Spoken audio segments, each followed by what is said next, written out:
Hello.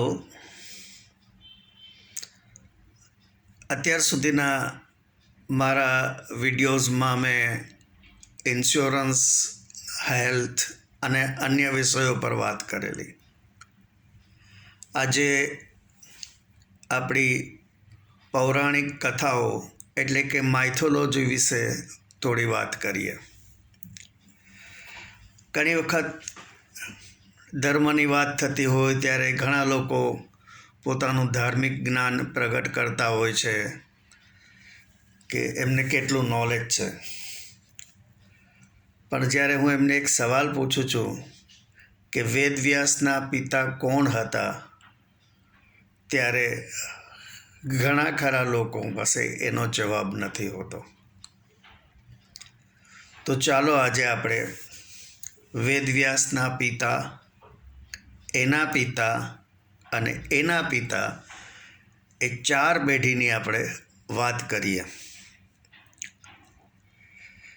એ પહેલાં આપણે જાણી લઈએ કે આપણે 4 યુગો વિશે કહેવામાં આવે છે.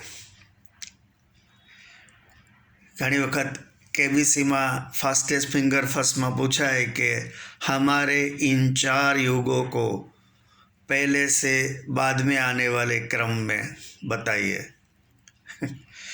તો એ ક્રમ છે સતયુગ, ત્રેતાયુગ, દ્વાપરયુગ અને કળિયુગ. ત્રેતાયુગમાં રામ, પરશુરામ, વામન, નરસિંહ એ બધા વિષ્ણુના અવતારો આવેલા. દ્વાપરમાં મહાભારત, કૃષ્ણ અને કળિયુગ તો આપણે એન્જોય કરી રહ્યા છીએ અત્યારે. ઇક્ષ્વાકુ કુળમાં જે રાજાઓ થઈ ગયા તેમાં રાજા ભગીરથ, હરિશ્ચંદ્ર, રામ એ બધા ઇક્ષ્વાકુ કુળના રાજાઓ હતા. ઇક્ષ્વાકુ કુળના રાજાઓને આપણે સૂર્યવંશી રાજવીઓ કહેતા હતા.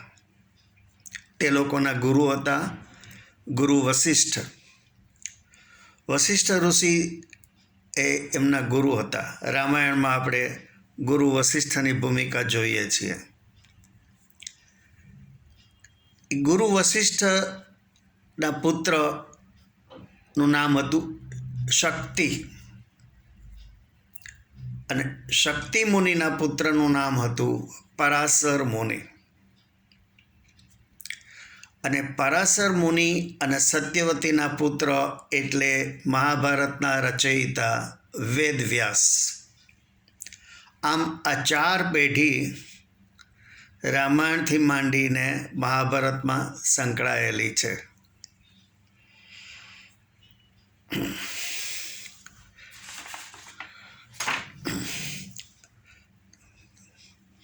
તો એક વસ્તુ તો ખ્યાલ આવી ગયો આપણે કે વશિષ્ઠ મુનિથી માંડીને વેદવ્યાસ સુધીની 4 પેઢીઓ રામાયણથી માંડીને મહાભારત સુધીના યુગોમાં સંકળાયેલી છે.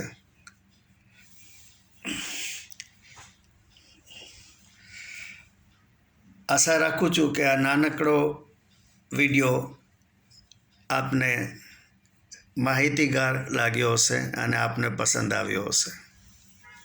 આભાર.